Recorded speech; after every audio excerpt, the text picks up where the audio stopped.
নবী দুইটা পাথর বেঁধে রাখছেন, ক্ষুধা সহ্য করা যায় না। সাহাবায়ে কেরাম দেখে চোখের পানি ছেড়ে কান্নার আওয়াজ।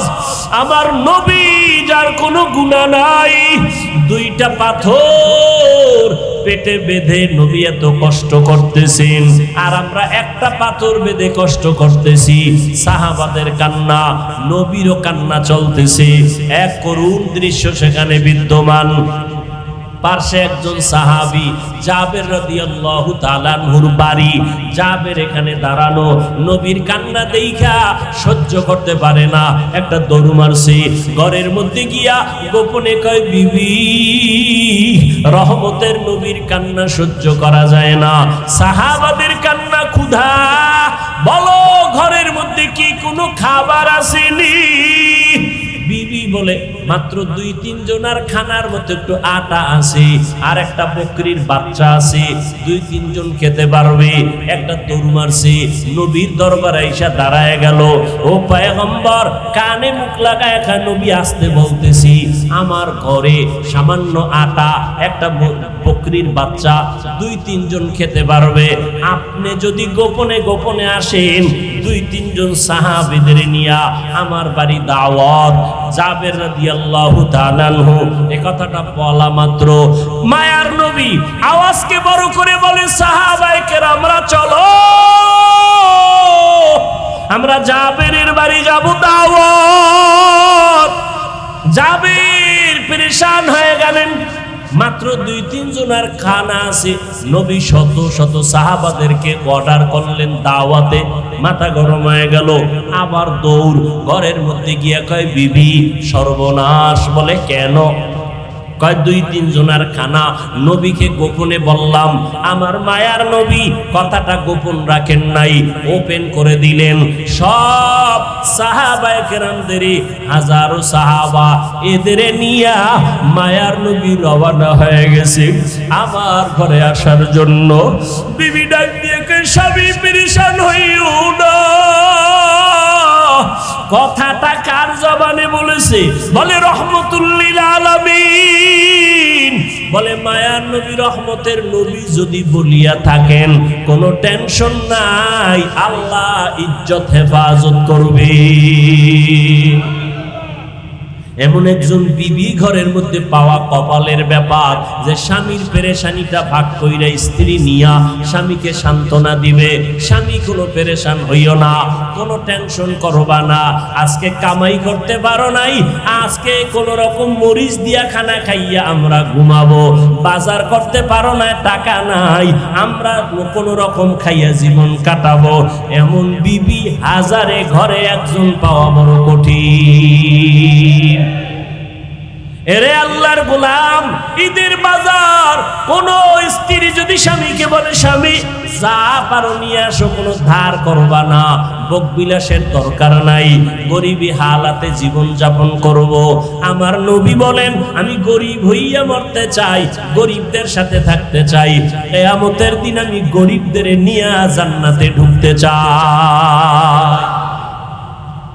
রহমতের নবী এই কথা সাহাবী জাবের স্ত্রী সান্ত্বনা দিল। জাবের আবার নবীর কাছে দৌড়ে আসছে।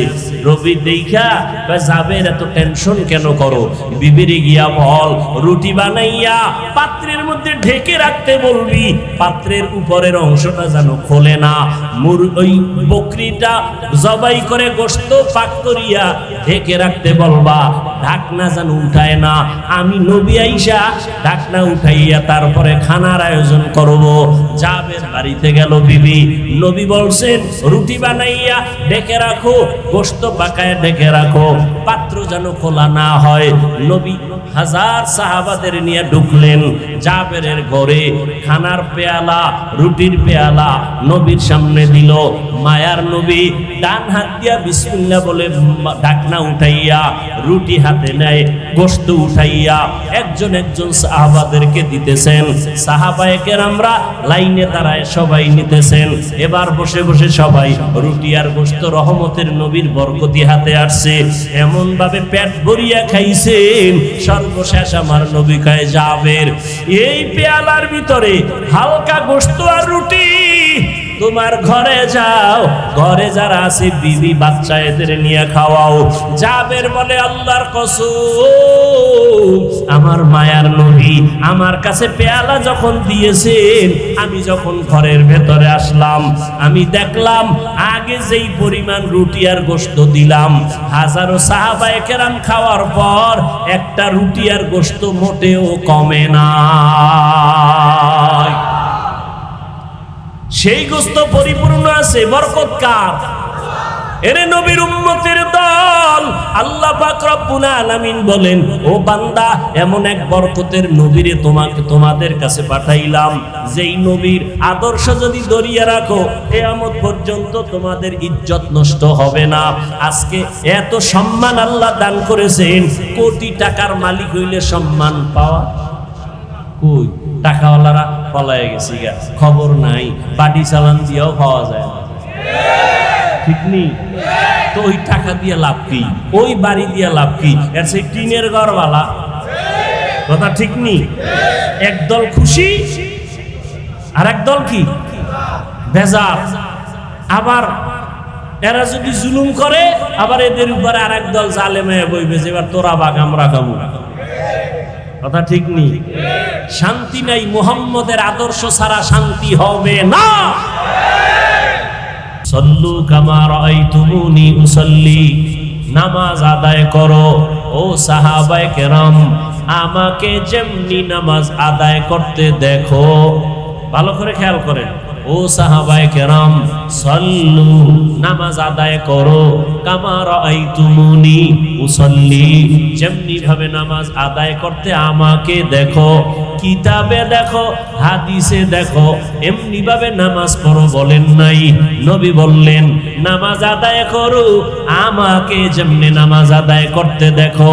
আমি কেমনে দাঁড়াই, আমি কেমনে আঙ্গুল বান্ধি, আমি কেমনে হাত বাঁধি, আমি কেমনে রুকু দেই, আমি কেমনে সিজদা দেই, এইভাবে দেখে দেখে তোমরা নামাজ আদায় করো। ও সাহাবায়ে কেরাম, খানা খাও, আমাকে যেমনে খাইতে দেখো। আমি কেমনে লোকমা দেই, আমি কেমনে হাত ধুই, আমি লোকমাটা কেমনে দেই, আমি পানিটা কেমনে পান করি, এটা না দেখে আমল করা যায় না। আমি দেখছি জিব্রাইলের, জিব্রাইল আমাকে দেখাইয়া দেখাইয়া শিখাইছেন, তোমরা আমাকে দেখে দেখে শিখবা। তোমাদের আবার তাবেঈনরা দেখে দেখে শিখবে, তাবেঈনদের আবার তাবেঈনরা দেখে দেখে শিখবে, আবার উলামায়ে কেরাম তাদেরকে দেখে শিখবে, আর সাধারণ মুসলমান উলামায়ে কেরামদের দেখে শিখবে। সহজ কথা, এটারে পেছানোর দরকারটা কি? অল্প বিদ্যা ভয়ঙ্কর। কোরআনের আরবি বুঝে না, হাদিসের আরবি বুঝে না, হে কয় আমি কোরআন হাদিস ছাড়া কিছু মানি না, কোনো ব্যক্তি মানি না, পীর মানি না, ওলি মানি না, আউলিয়া মানি না, ইমাম মানি না, মাযহাব মানি না। যারা বলবে তারা বাতিল,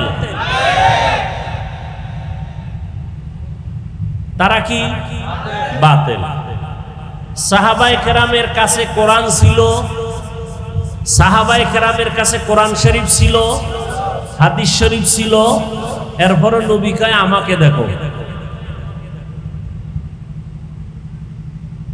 এই জন্য উলামায়ে কেরামদের দেখে টুপি পরবেন, ওলামায়ে আহলে হকের দেখে দাড়ি লম্বা করবেন, ওলামায়ে আহলে হককে দেখে আপনারা পর্দা করবেন, ওলামায়ে আহলে হকের দেখে দেখে পোশাক পরবেন। নবীরে আর দেখতে পারবেন, আবু বকরকে দেখতে পারবেন, ওমরকে দেখতে পারবেন। তাহলে আমাদের মাঝে যারা থাকবেন তারা একমাত্র ওলামায়ে কেরাম। যারা আছেন তারা কি ওলামায়ে, এদেরকে দেখবেন। ওলামায়ে কেরাম আহলে হক, ওলামায়ে কেরামের টুপি মদিনার টুপি, ওলামায়ে আহলে হকের দাড়ি মদিনার দাড়ি, ওলামায়ে আহলে হকের পোশাক মদিনার পোশাক। এজন্য নবী বলছেন, আমি দুই জিনিস রেখে গেলাম, কোরআন সুন্নাহ ধরে রাখো, কোনদিন ঈমানও যাবে না, সম্মানও। বর্তমান দুনিয়াতে ইহুদি খ্রিস্টান সহ বিধর্মীরা ইসলামের পক্ষে না বিরুদ্ধে? সারা দুনিয়ার বিধর্মীরা চায় জমিন থেকে কোরআনের আওয়াজ বন্ধ করে দাও। এদের সাথে আবার একদল ভেতরে ভেতরে তাল মিলায় মুসলমান ব্যানারওয়ালা মুনাফিকেরা আছে না নাই? দেখবেন চায়ের দোকানে বসে বসে মাঝে মাঝে কিছু নামদারি মুসলমানেরা কয় তাবলীগের দরকার নাই, পীরের কাছে যাওয়ার দরকার নাই, এত জিকির টিকির লাগে না, এত দাড়ি টাড়ি লাগে না, টুপি লাগে না, তো কি লাগে? বিড়ি টানা লাগে, গাঞ্জা খাওয়া লাগে, টুপি লাগে না, দাড়ি লাগে না, পর্দা লাগে না, হালাল লাগে না, হারাম লাগে না, লাগে না লাগে না বলতে বলতে যদি এমনই মরণ হয়, কিয়ামতের দিন নবী বলবেন তোর মতো বেঈমান উম্মত আমার লাগে না। তুকু যাও সুন্নতে আহমদ কুজা বা মুহাম্মদ কে বুয়াদ নিসবতরা কারে শয়তা মিকুনি নামত ওলি গরওয়ালি নস্তুনানত বরওয়ালি। নাম হইল ঈমান আলী। নাম কি? ঈমান আলী। কালেমাও জানে না, তাজা বেঈমান। জনমের চেহারা কালো, নাম দিছে সানিয়া। ও আল্লাহর গোলাম, নবী বলেন দুই জিনিস রেখে গেলাম আঁকড়াইয়া ধরো। সারা দুনিয়ার ভেতরে এত দুশ্মন, সুযোগ পেলে মসজিদ বন্ধ করে দিবে, সুযোগ পেলে মাদ্রাসায় তালা লাগায় দিবে, সুযোগ পেলেই ওয়াজের মাইক বন্ধ করে দিবে, ঠিক নেই? আমি সেদিন গাজীপুরে বলেছিলাম কোরআন হাদিসের বয়ান চলবে, উম্মতের আমরা জান্নাতে নিতে চাই। আমরা ওলামায়ে কেরাম আওয়ামী লীগের নামাও, বিএমপিরে বসাও, বিএমপিরে নামাও, আওয়ামী লীগের বসাও, এই বয়ান আমরা ওয়াজের প্যান্ডেলে করতে আসি নাই। আমরা বয়ান করব জাহান্নাম থেকে বাঁচো, জান্নাতের পথে চলো। এই জন্য কি অনুমতি লাগবে কোনো সুদখোরের? এজন্য অনুমতি আনতে হবে কোনো বেনামাজির? কোরআন হাদিসের বয়ান চলবে, কোনো অনুমতির প্রয়োজন হবে না। কথা ঠিক না বে ঠিক? বসে কোরআন হাদিসের কথা হবে আল্লাহর জমিনে, এখানে কারো অনুমতি লাগবে? কেউ ভুলেও কারো অনুমতি নিতে যাবেন না, খবরদার। বরং কোরআনের প্যান্ডেলে কোরআন সুন্নাহর বাইরে যদি ভিন্ন কেউ কোনো কথা বলতে চায়, ওলামায়ে কেরাম থেকে অনুমতি নিতে হবে। এটা কি রাজনীতির মঞ্চ? তাহলে রাজনীতির ভোট চায় কেন? চায় না? চায় না? কোরআনের মাহফিলে রাজনীতি কেন? এর কারণ একটাই, শিয়ালের হাতে মুরগি আমানত রাখলে যা হয়, সুদখোর বেনামাজির হাতে ধর্মের চাবি দিলে তাই হয়। আল্লাহ হেদায়েত দান করুন। ওলামায়ে কেরাম এই যুগে নবী আসবেন না, নবুয়তের দায়িত্বে যারা থাকবেন, উম্মতকে জান্নাতের পথে ডাকবেন, তারা ওলামায়ে কেরাম। তাদের সম্মান নিচে না উপরে? শুধু মুখে না কাজেও? কাজেও। খবরদার, কোন আলেমকে পরামর্শ বয়ান শিখিয়ে দেওয়া, এইভাবে বয়ান করেন, এভাবে করেন, এই সুযোগ কারো নাই। আছে? কারো নাই। কোরআন হাদিসের বয়ান করব, আপনার থেকে শিখতে হবে বয়ান কেমনে করব। হুজুর কোরআন হাদিসের বাইরের থেকে বয়ান করবেন না, কোরআন হাদিসের বাইরের ওয়াজ করবেন না। কোরআন হাদিসের বুঝেন কি, যে বাইরে কোনটা ভিতরে কোনটা। কোরআন হাদিসের ভেতরের বয়ান করতে হলে সুদের বিরুদ্ধে বলতে হবে, ঘুষের বিরুদ্ধে বলতে হবে, বেনামাজির বিরুদ্ধে বলতে হবে, বেপরদার বিরুদ্ধে বলতে হবে।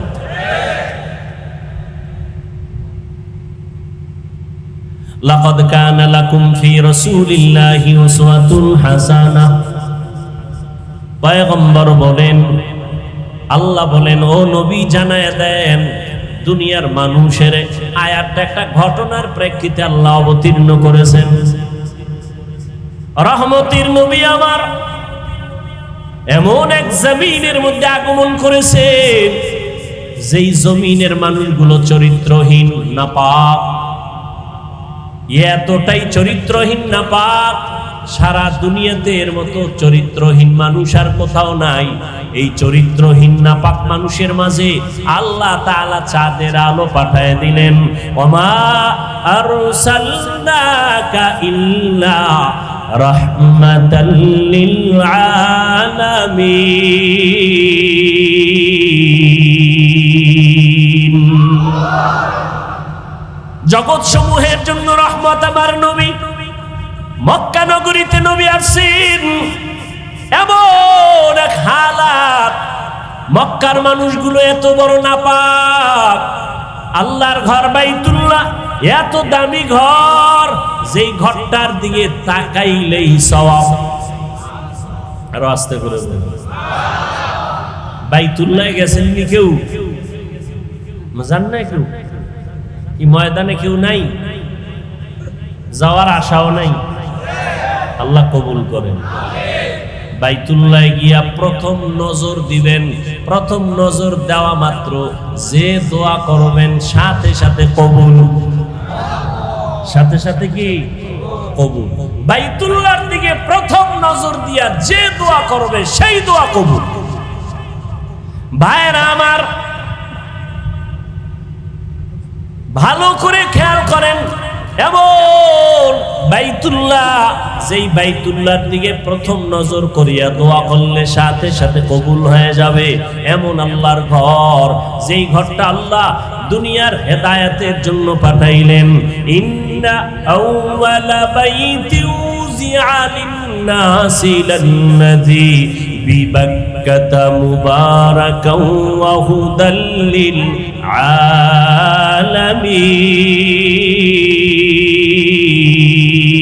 আলামিন। আল্লাহ বলেন, আমি জমিনটা বানাইয়া প্রথম একটা ঘর বানাইলাম বাইতুল্লাহ, যেই বাইতুল্লাহটা জগৎ সমূহের জন্য হেদায়াত। এমন একটা ঘর, যেই বাইতুল্লাহর দিকে তাকাইলে সওয়াব, যেই বাইতুল্লাহর দিকে ফিরিয়া আমরা সবাই সারা দুনিয়াবাসী পাঁচ বেলার নামাজ আদায় করি বাইতুল্লাহর দিকে ফিরিয়া। এমন একটা পবিত্র ঘর, যেই ঘরটা জিয়ারত করে বের হইলে জীবনের সব গুনাহগুলো মাফ হয়ে যায়। এই বাইতুল্লাহর মধ্যে 360টা মূর্তি ঢুকানো। এরপরে নারী পুরুষরা উলঙ্গ হইয়া বাইতুল্লাহ তাওয়াফ করে।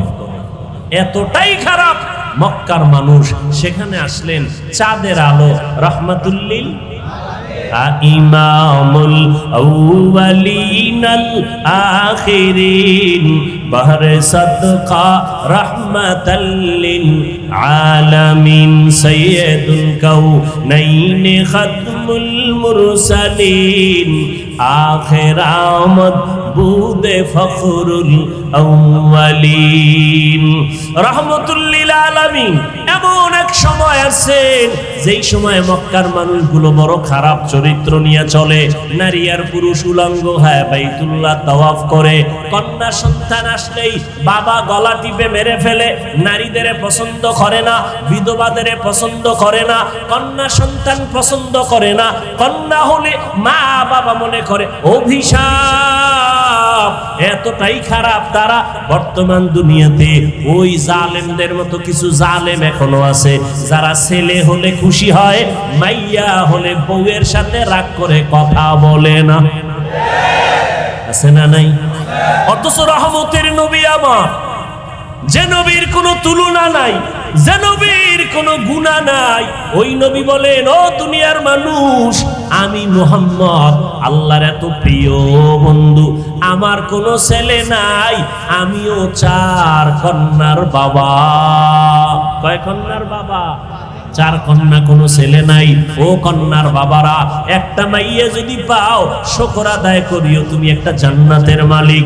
2টা কন্যা যদি পাও শুকর আদায় করিও, তুমি 2টা জান্নাতের মালিক। 3টা কন্যা যদি পাও শুকর আদায় করিও, তুমি 3টা জান্নাতের মালিক। 4টা কন্যা যদি পাও শুকর আদায় করিও, তুমি 4 জান্নাতের মালিক। আল্লাহ মেয়ে দেয়, বউর দোষ আছে এখানে? লিল্লাহি মুলকুস সামাওয়াতি ওয়াল আরদ ইয়াহাবু লিমান ইয়াশাউ ইনাসা ওয়া ইয়াহাবু লিমান ইয়াশাউ যুকুর আও ইউযাওবিজুহুম যুকরানা ওয়া ইনাসা ওয়া ইয়াজআলু মান ইয়াশাউ আকিমা ইন্নাহু আলিমুন কাদির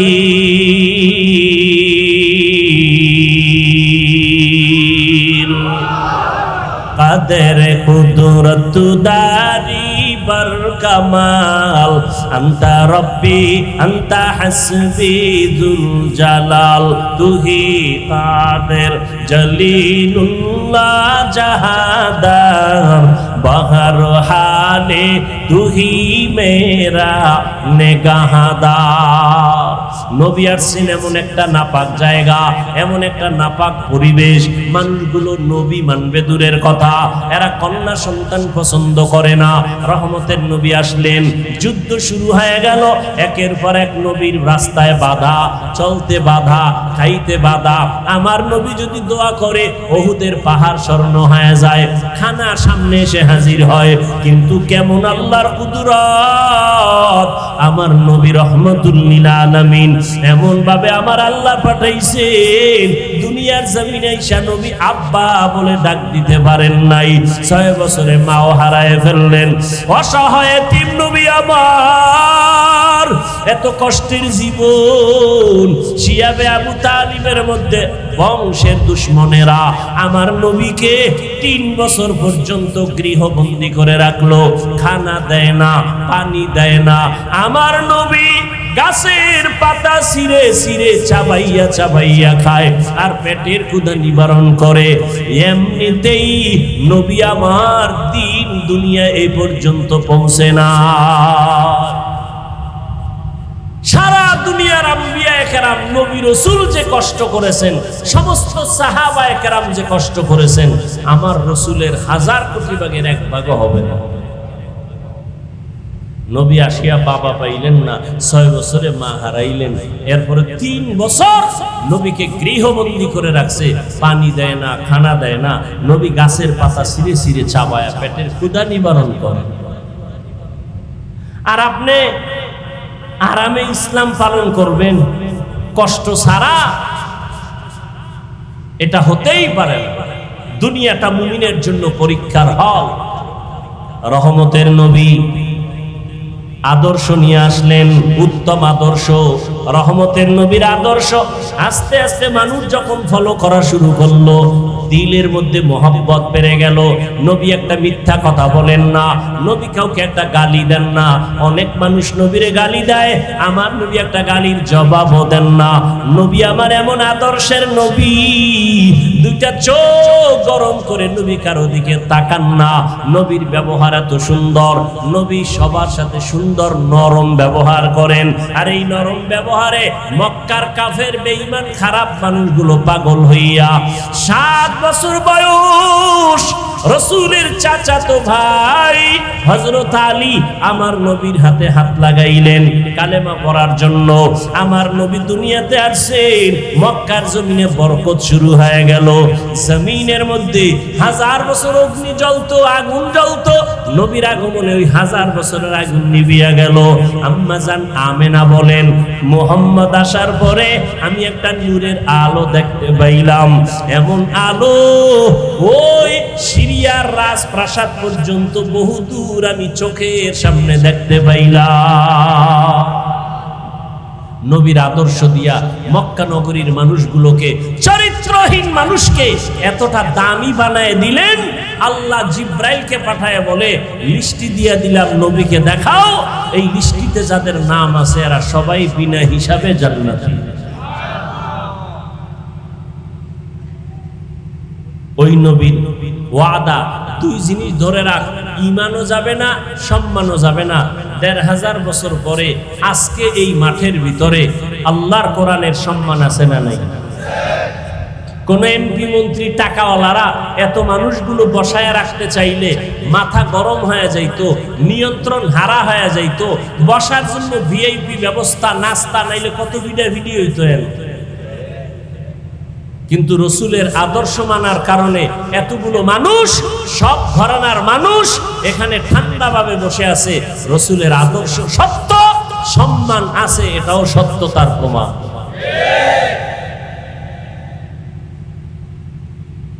দুনিয়ার থেকে টাকা দিয়ে সম্মান কিনেছে, টাকা শেষ, সম্মানও কি শেষ।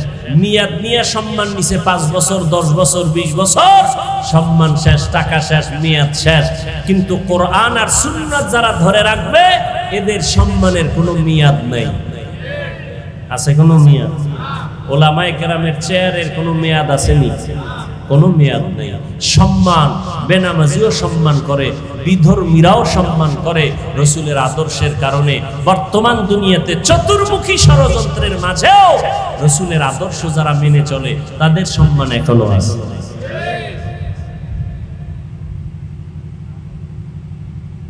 আমরা চাকরি চাইও না, চাকরির জন্য কারো কাছে হাতও বিছাই না। আমাদেরকে ম্যাজিস্ট্রেট বানাও, ডিসি বানাও, এসপি বানাও, তাও বলি না। এমপি বানাও, মন্ত্রী বানাও, তাও বলি না। কেন বলবো? আল্লাহ যে সম্মান দিছেন ওলামায়ে কেরামদেরকে, ওই চেয়ারওয়ালারা আলেমের পেছনে এসে বসে থাকে একটু দোয়ার জন্য। সম্মান কে দিছেন? আলেমরা করোনায় অনেক মানুষ না খাইয়া অকাতরে জীবন দিয়েছে, কোন আলেম মরছে? আল্লাহ চোখের সামনে দেখায় দিলেন। রহমতের নবী আমার জীবনটা কঠিন তুফানের মাঝে চলছে। ঘরের ভেতরে দুশ্মন, ডানে বামে সামনে পেছনে দুশ্মন। এত বড় দুশ্মনী করলো, জন্মভূমিতে আমার নবীকে থাকতে দিল না। গভীর রাত আমার নবী হিজরত করে মদিনার পথে রওয়ানা।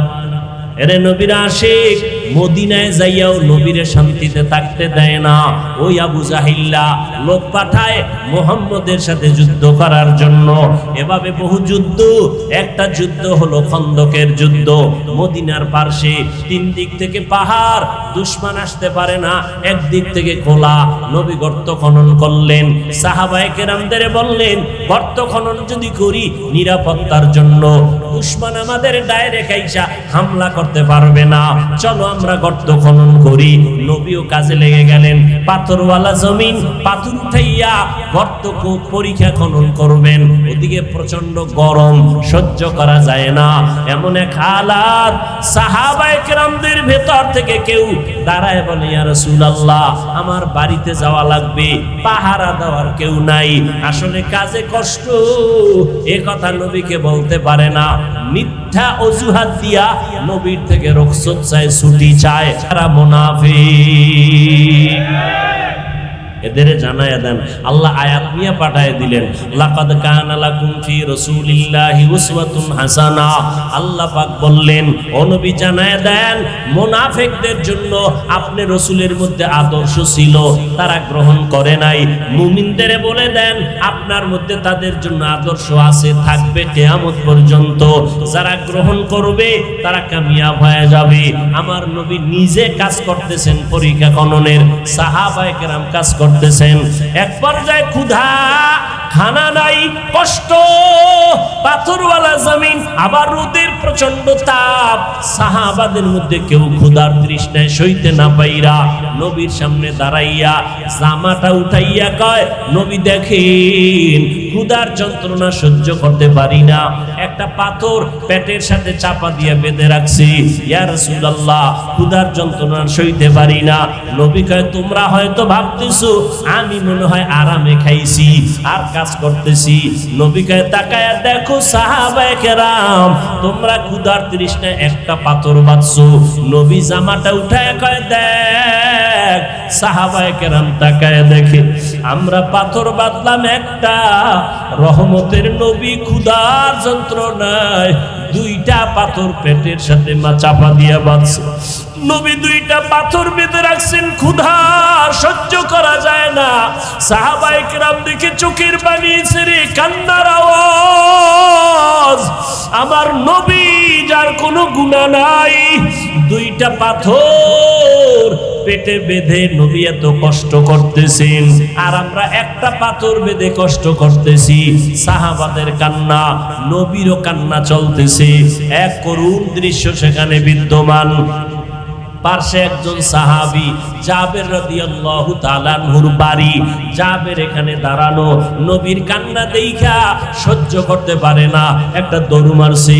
ঘরের মধ্যে গিয়া গোপনে কয়, বিবি, রহমতের নবীর কান্না সহ্য করা যায় না, সাহাবাদের কান্না, ক্ষুধা, বলো ঘরের মধ্যে কি কোনো খাবার আসেনি? বিবি বলে, মাত্র 2-3 জনের খানার মতো একটু আটা আছে, আর একটা বকরির বাচ্চা আছে, 2-3 জন খেতে পারবে। একটা দৌড় মারছে, নবীর দরবারে আইসা দাঁড়ায় গেল।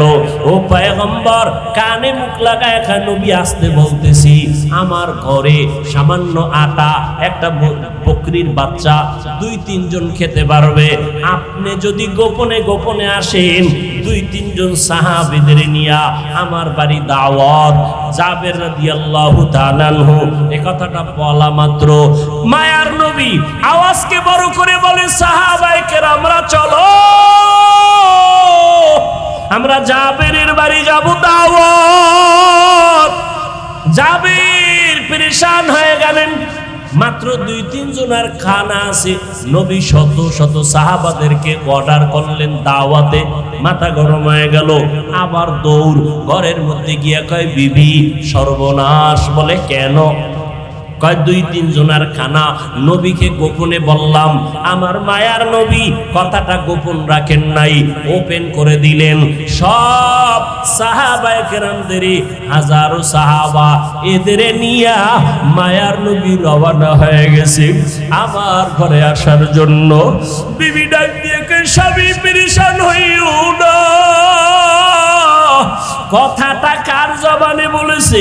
বলে রহমতুল লিল আলামিন। বলে মায়ার নবী, রহমতের নবী যদি বলিয়া থাকেন, কোনো টেনশন নাই, আল্লাহ ইজ্জত হেফাজত করবে। এমন একজন বিবি ঘরের মধ্যে পাওয়া কপালের ব্যাপার, যে স্বামীর পেরেশানিটা ভাগ কইরা স্ত্রী নিয়া স্বামীকে সান্ত্বনা দিবে।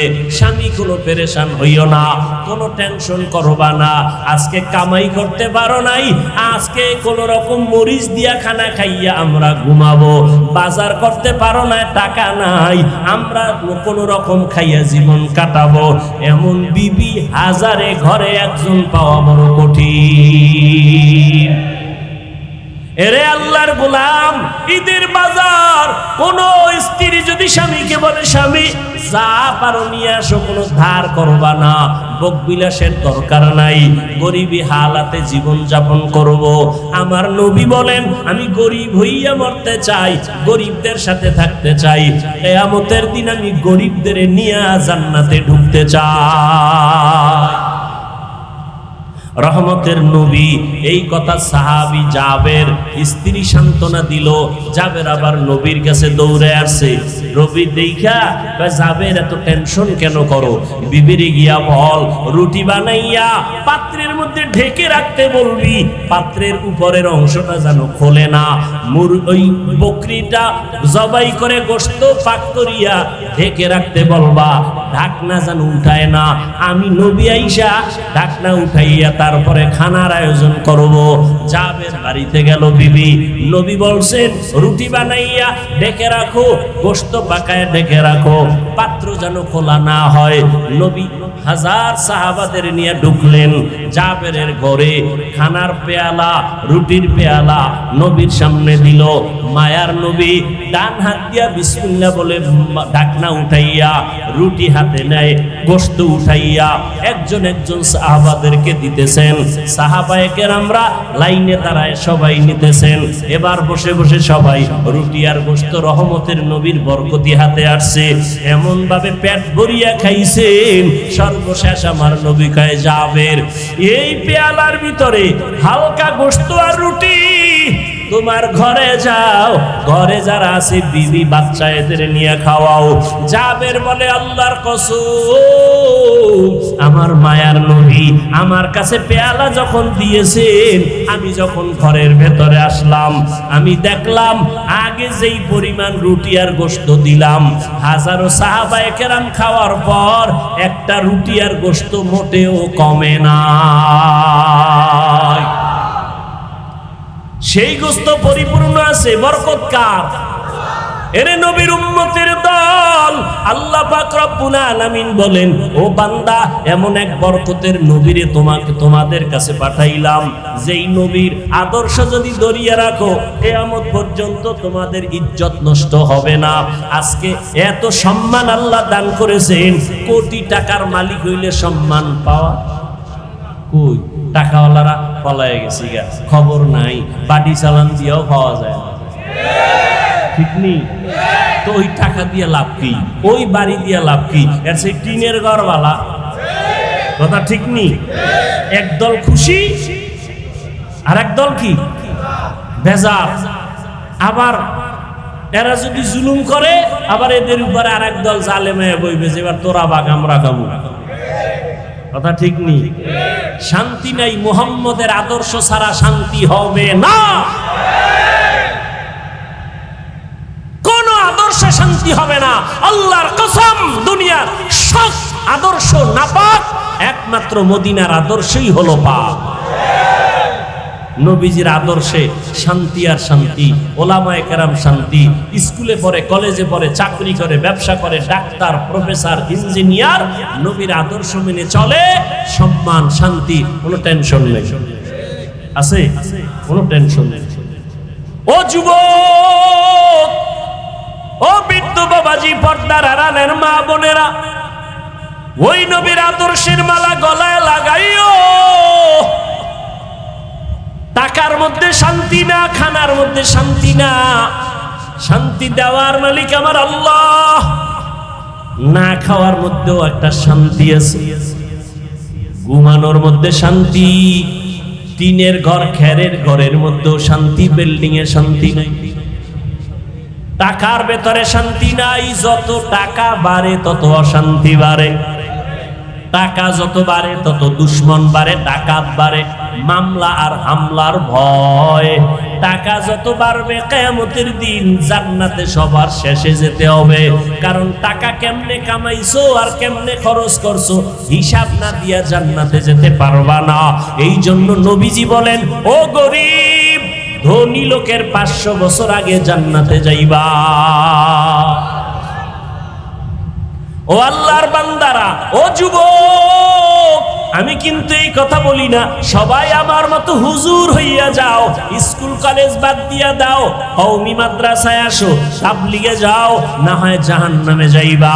একবারও বলি না, বরং আমি আশ্বাস দিয়া যাই, ও যুবক, স্কুলে পড়ো বাধা নাই, কলেজে পড়ো বাধা নাই, চাকরি করো বাধা নাই, ডাক্তার হও বাধা নাই, ইঞ্জিনিয়ার হও বাধা নাই।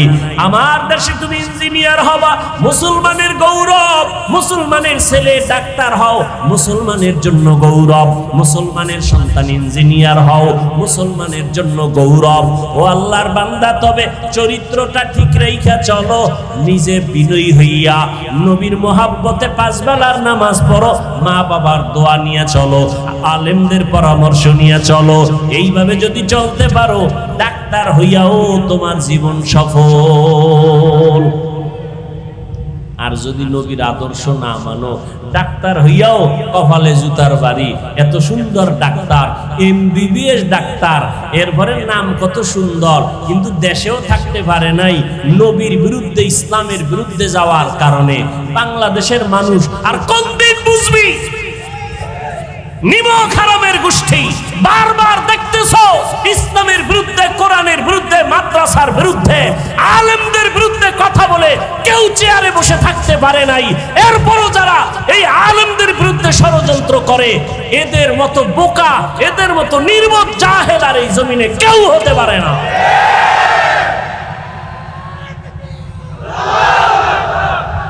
এরপর আলেমদের বিরুদ্ধে ষড়যন্ত্র, এরপর মাদ্রাসার বিরুদ্ধে ষড়যন্ত্র, এরপর কোরআনের মাহফিলের বিরুদ্ধে ষড়যন্ত্র। ভালো করে বারবার বাংলাদেশ পরিচয় লাভ করেছে ইসলামের বিপক্ষে অবস্থান নিয়ে, কোন মাস্তান টিকতে পারে নাই। ও দলীয় হইয়াও টিকতে পারবে, ওর দলের লোকেরা জুতা মারছে। তুই কও ইসলামের বিরুদ্ধে কইলি কেন? হজের বিরুদ্ধে বললি কেন? বিসমিল্লাহর বিরুদ্ধে বললি কেন? কথা ঠিক না? এদেশের মানুষ ইসলামের প্রতি অনেক দুর্বল, কালেমার প্রতি দুর্বল, আলেমদের প্রতি দুর্বল। এই জন্য আবার কিছু মুনাফিকরা আলেমকে কাছে রাইখা নিজের স্বার্থ উদ্ধার করতে চায়। এই জন্য ওলামায়ে কেরামেরও খুব সতর্কতা অবলম্বন করে চলতে হবে, যে আমরা কারো ব্যানারে ব্যবহার হব না, বরং আমরা আল্লাহর গোলাম, রসুলের উম্মত হয়ে চলব। আমরা কোনো ব্যক্তির গোলামি করব? আল্লাহ যে সম্মান দিছেন, এরপর কি আর ডিসির চেয়ার লাগবে? ওইটার সম্মান বেশি না কোরআনের চেয়ারের সম্মান বেশি? তাহলে ডিসির পিছনে দৌড়াবো কেন? ওই চেয়ার আমারে দাও। ওই চেয়ারের পিছনে তো অসম্মানও আছে। আল্লাহ হেদায়াত দান করুন। এজন্য যুবকদের বলি, স্কুলে পড়ো, কলেজে পড়ো, ডাক্তার হও, আল্লাহর দোয়া করি, শুকর আদায় করি, তবে বেয়াদব হইও না। আলেমদেরকে মোহাব্বত করো, 5 ওয়াক্ত নামাজ পড়ো, মা বাবার দোয়া নিয়ে চলো। ডাক্তার হইয়াও তোমার জীবন সফল, মরিয়া গেলেও তুমি অমর। কবি নজরুলের ইতিহাস পড়ো, সুনাম করো। কবি নজরুল তোমার মতো সারা রাত মোবাইলে আকাম করলে কে নাম নিত? কে নাম নিত? এজন্য জীবনের সফলতার জন্য 2টা পুঁজি লাগবে, সুস্থতা আর সুন্দর চরিত্র। চরিত্র ভালো না, তুমি যত টাকাওয়ালা হও তোমার কোনো দাম নেই, কোনো দাম নেই। আমি এগুলোর নাম বলতে চাই না। সোনার বাংলায় বহু নাম বলে বলা যায় অমুক টাকাওয়ালা, চরিত্রের কারণে শেষ। নাম বলার দরকার নাই, তুমি নিজেকে কন্ট্রোলে নিয়ে আসো। মোবাইলের কারণে চরিত্র ধ্বংস হয়ে গেছে, তোমার খবর নেই। মোবাইলের কারণে তোমার শরীর অসুস্থ হয়ে গেছে, খবর নেই। এখনো সময় আছে, তুমি তওবা করো, এখনো সময় আছে। তোমার মতো যুবক স্কুলে পড়ে, কলেজে পড়ে, 5 ওয়াক্ত নামাজ পড়ে, আছে না নাই? তুমি পারো না কেন? তোমার মতো যুবক তাকায়া দেখো, রাস্তায় গাড়ি চালায়, 5 বেলার নামাজ পড়ে, অভাব নাই। তোমার মতো যুবক সন্তান 5 বেলার নামাজ পড়ে, পুলিশ, আর্মি, বিডিআরের চাকরি করে, অভাব নাই। কোটি টাকার মালিক, ব্যবসা করে, 1 বেলার নামাজও বাদ দেয় না। তুমি কেন পারবা না? তোমার মতো যুবক ময়দানে কৃষি কাজ করে, নামাজ ছাড়ে না, তুমি কেন পারো না? তোমার মতো যুবক নদীর মধ্যে মাছ ধরে, নামাজ পড়ে, তুমি কেন পারবা না? ও বৃদ্ধ বাবাজি, আপনার মতো কত বুড়া 5 ওয়াক্ত নামাজ মসজিদে গিয়া না আদায় করে, আপনি কেন পারবেন না? মাইকের আওয়াজ শ্রবণরতা আম্মা জান বোনেরা, আপনাদের মতো কত মা বোন পর্দা করে, মোবাইলে সময় নষ্ট করে না, নামাজ ছাড়ে না, স্বামীর খেদমত করে, মা বাবার দোয়া নিয়ে চলে, আপনারা কেন পারবেন না? এখনো সময় আছে রে বাবা। আজকে তুমি নামাজ পড়ো না, দাড়ি রাখো না, তোমাদের পেছনে হাজারো আলেমরা পাও ধরে ধরে বয়ান করে। জুমার দিন খতিব সাহেবরা বয়ান করে কত নরম ভাষায়, নামাজ পড়ার জন্য বলে, তুমি নামাজ পড়ো না। আলেম ওলামারা বয়ান করে, তারপরেও তুমি আমল করো না, নামাজ পড়ো না। কারণটা কি রে বাবা? তুমি মনে মনে যুক্তি দাও, টুপি পরলে মাথা গরম। আরে আমার মাথাও তো গরম হয়, তারপরও কেন টুপি ফালাই না? তোমার থেকে মাথা আমার মোটেও নষ্ট হয় নাই। ও আল্লাহর বান্দা, দাড়ি রাখলে যৌবনের ভাব চলে যায়, এ কথা আমি বুঝি, তারপরও কেন দাড়ি ফালাইলাম না? লম্বা জামাটা পরলে শরীরটা গরম লাগে, তোমার থেকে কম বুঝি না, তারপরও কেন জামাটা ফালাই না? ও আল্লাহর বান্দারা, কত মানুষ আমাদের টুপিওয়ালা, দাড়িওয়ালা বলে গালি দেয়, এরপরও কেন দাড়ি টুপি ফালাই না, নামাজ ছাড়ি না? এর একমাত্র কারণ, আল্লাহর কোরআন সত্য, নবীর কথা সত্য না মিথ্যা? যুবকেরা বলো, কোরআন শরীফের মধ্যে জান্নাতের বয়ান আসেনি? কোরআন শরীফে জাহান্নামের বয়ান আসেনি? ওই বয়ানগুলো সত্য নেই? সত্য। কে জান্নাতে যাবে কে জাহান্নামে যাবে আল্লাহ তাও বয়ান করেছেন। ইন্নাল আবরারা লাফি নাঈম ওয়া ইন্নাল ফুজ্জারা লাফি জাহিম। নেক আমলওয়ালারা জান্নাতের প্রতীক, গুনাহ যারা করবে তারা জাহান্নামের প্রতীক। মা বাবার সাথে খারাপ ব্যবহার কবিরা গুনাহ, মিথ্যা বলা কবিরা গুনাহ, কারো হক নষ্ট করা কবিরা গুনাহ, কারো ইজ্জত নষ্ট করা কবিরা গুনাহ। যারা ফেসবুকে লেখিয়া কারো সম্মান নষ্ট করতেছো তুমি কবিরা গুনাহ করতেছো। গালি দেওয়া কবিরা গুনাহ, চুরি করা কবিরা গুনাহ, ডাকাতি করা কবিরা গুনাহ, কাউকে হত্যা করা কবিরা গুনাহ। এই যে গুনাহ করতেছো তওবা না করিয়ে যদি কবরে যাও তোমার জাহান্নাম শুরু হয়ে যাবে। জান্নাতটা কেমন আরামের ঘর তাও আল্লাহ বয়ান করেছেন, জাহান্নামটা কেমন ভয়ঙ্কর তাও আল্লাহ কোরআনে বয়ান করেছেন।